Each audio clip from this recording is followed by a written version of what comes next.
தக்காளி மரத்துல காய்க்குதா செடியில காய்க்குதா? இந்த மழைக்கு ஸ்கூலுக்கு லீவ் விட்ட உடனே இந்த பசங்களோட அணில்களோட தொல்லை தாங்க முடியலப்பா. ஆஹா, கால் கிட்ட வந்து கடிக்குதான், இவர் எட்டி மிதிக்கிறாராம், என்னென்ன பேச்சு. ஆனா ஒரே ஒரு வீடியோ தான், மொத்த தம்பிகளும் அண்ணன் ப்ரோ சட்ட ப்ரோ சூரா ட்ரிகர் அச்சு செஞ்சு விட்டுருக்காங்க. பார்த்துட்டு வெறுப்பை எப்படி காட்டணும்னு தெரியாம சோசியல் மீடியால வந்து புலம்பிக்கிட்டு இருக்காரு. இவங்க ரொம்ப இந்த குட்டி குஞ்சான்ஸ் தான். என்னது குட்டி குஞ்சான்ஸ்? ஸ்கூல் பசங்களாம். நாங்க ஸ்கூல் பசங்க, இவங்க பால்வாடி பசங்க. என்னென்ன பேச்சு பேசுறாரு தெரியுமா சோசியல் மீடியால உட்காந்து? சரியான பண்ணு. நான் பார்த்து சிரிச்சுக்கிட்டே இருக்கேன். இவங்க பண்ற காமெடியை நிறுத்துவாங்க நானும் பாக்குறேன். இவங்க நிறுத்துறதா இல்ல. பரவாயில்ல, அதாவது அண்ணன் வடிவேலோட காமெடிகள்லாம் வந்து ரொம்ப நாள் ஆயிடுச்சு. நம்ம வந்து சிறந்த காமெடி நடிகர்லாம் இழந்துட்டோம். அண்ணன் விவேக், பல காமெடி நடிகர்லாம் இழந்துட்டோம். இப்ப அரசியல் கட்சி என்ற பேரை நாங்க பண்ண போறோம் பாரு காமெடி, நீங்க பாருங்க சொல்லி தலைவன் பண்றாரு பாரு காமெடி. அண்ணன் ஒரு பக்கம் காமெடி பண்ணா, அண்ணன் யூடியூப்ல உட்காந்து ஒரு காமெடி பண்றது போதும். கிரிஞ்சா இருக்கு, சூற கிரிஞ்சா இருக்கு. எப்பதான் அரசியல் பேச போறீங்க நீங்க? நான் கேக்குறேன், எப்போ அரசியல் பேச போறீங்க? நாங்க அரசியல் பேசுறோம். இவங்க சொல்றாங்க, எங்க கிட்ட வந்து சொல்றாங்க, ப்ரோ அரசியல் பேசுங்க ப்ரோ, கொள்கையா பேசுங்க ப்ரோ, கோட்பாடு பேசுங்க ப்ரோன்னு. ஏன் உங்களை நாங்க ஒரு கட்சியாவே பார்க்கல? உங்களுக்கு எப்படியா நாங்க கொள்கையை பத்தி பேசுறது, கோட்பாடை பத்தி பேசுறது, சித்தாந்தத்தை பத்தி பேசுறது? இது வரைக்கும் நீங்க மக்களுக்காக என்ன அரசியலை பத்தி பேசிருக்கீங்க? எப்ப பார்த்தாலும் அவனை திட்டுறது, இவனை திட்டுறது, திரள் நிதி. நீங்க சொல்றீங்க தக்காளி வந்து மரத்துல காய்க்குதா இல்ல செடியில காய்க்குதான்னு. அது எங்க காய்க்குதுன்னா அப்புறம் தெரியிட்டோம். ஆனா திரள் நிதி எதுல காய்க்குதுன்னு ஊருக்கே தெரியும். உங்களுக்கு திரள் நிதி எதுல காய்க்குதுன்றது ஊருக்கே தெரியும். இப்படி நீங்க வந்து எங்களை பார்த்து விமர்சனம் பண்ணிக்கிட்டு கேவலமா இருக்கு ப்ரோ நீங்க பண்றது. நீங்க வந்து உங்க மேல ஒரு மதிப்பும் மரியாதையும் வச்சிருக்கேன். போயிட்டு யூடியூப்ல இவர் உட்காந்து பேசுறாரு காய்ஸ். என்ன பேசுறாருன்னா, ரஜினிகாந்த் அவரை பத்தி நான் பேசுனதுக்கு நான் ரொம்ப வருத்தப்படுறேன், நான் மன்னிப்பு கேட்கிறேன், எனக்கு ரொம்ப வலிக்குது, குத்துது, கொடையுதுன்றாரு. காக்கா கழுக பத்தி வந்து அவர் பேசுனதுக்கு வந்து நான் விஜய்க்கு முட்டு கொடுத்து நான் பேசிட்டேன், அதனால எனக்கு வந்து ரொம்ப வருத்தமா இருக்கு, கஷ்டமா இருக்குன்னு தலைவன் கதறத பார்க்கும் போது எனக்கு ஐயோ எப்பா. இவங்களுக்குள்ளேயே ஒரு முரண் இருக்கு. என்ன தெரியுமா? அண்ணன் சீமான் என்ன சொல்றாருன்னா, நாங்க அரசியல் பத்தி எல்லாம் விவாதிச்சோம், சமகால அரசியல் பத்தி எல்லாம் நாங்க பேசணும், அதை பண்ணோம் இதை பண்ணோம்னா அவர் ஒரு பக்கம் சொல்றாரு.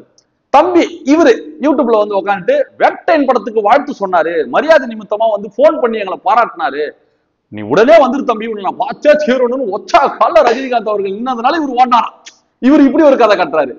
அவர் சொல்றது உண்மையா இவர் சொல்றது உண்மையான்னு தெரியல. அதுக்கப்புறம் வந்து அந்த ராசில்லா பீஸோட ஒரு போட்டோ வந்தது. அவர் வந்து அது ஃபேக்கு, ஏஐ டெக்னாலஜி மூலியமா இவங்க எடிட் பண்ணிட்டாங்கன்னு சொல்லி ஏதோ புதுசா கண்டுபிடிச்சிட்டு வந்து சொல்றாங்களாம். அவரே பேட்டி கொடுக்குறாரு, நான் 1.5 மணி நேரம் அங்கதான் இருந்தேன்னு சொல்றாரு. இவங்க கட்டுக்கதைகளுக்கு ஒரு கட்டுப்பாடே இல்லாம போய்கிட்டு இருக்கு காய்ஸ், கட்டுப்பாடே இல்லாம போயிட்டு இருக்கு.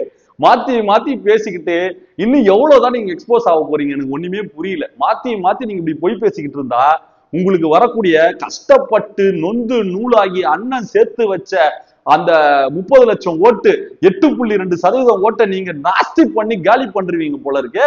அதுலயும் புதிய விளக்கம் வேற கொடுக்குறாரு. சரி ஓகே, அந்த சங்கின்னா நண்பர்னு அது உண்மையாவே அதுக்கான அர்த்தம் அதுவா கூட இருக்கட்டுமே. சங்கி என்றால் நண்பன் ஒரு பொருள் சொல்றாரு அவர். சமஸ்கிருதத்துல வருது, அந்த மொழியில வருது, இந்த மொழியில வருதுன்னா ஆராய்ச்சி பண்ணி நிறைய பேர் எடுத்து போடுறாங்க. அதுக்கான உண்மை விளக்கமே அதுவா கூட இருக்கட்டும், பிரச்சனை இல்ல. ஆனால் இவர் இதுக்கு முன்னாடி என்ன பேசியிருக்காரு? யாரா பார்த்து சங்கின்னு சொல்ற, செருப்ப கட்டி அடிப்பட்டா செருப்ப தூக்கி காட்டினீங்கல்ல, அப்போ அதுக்கான அர்த்தம் உங்களுக்கு தெரியலையா? ஆக நாக்பூர்ல இருந்து ஒரு கேங் உங்ககிட்ட வந்திருக்கு, ராசிலா பீஸ் உங்களை வந்து வழி நடத்தி கொண்டு போறாருன்னு மட்டும் நல்லா தெரியுது. ஒன்னே ஒண்ணு மட்டும் சொல்லிக்கிறேன் காய்ஸ், அண்ணன் கஷ்டப்பட்டு சம்பாரிச்ச இந்த மக்களை, இந்த ஓட்டு சதவீதத்தை இந்த 2 பேர் சேர்ந்து நாசம் பண்ண போறாங்க. அது மட்டும் நமக்கு நல்லா தெரிஞ்சிருச்சு. ஒன்னே ஒண்ணு மட்டும் சொல்லிக்கிறேன், ஸ்கூலு பசங்க இவங்க எல்லாம் வந்து எங்க கிட்ட பேசலாமா?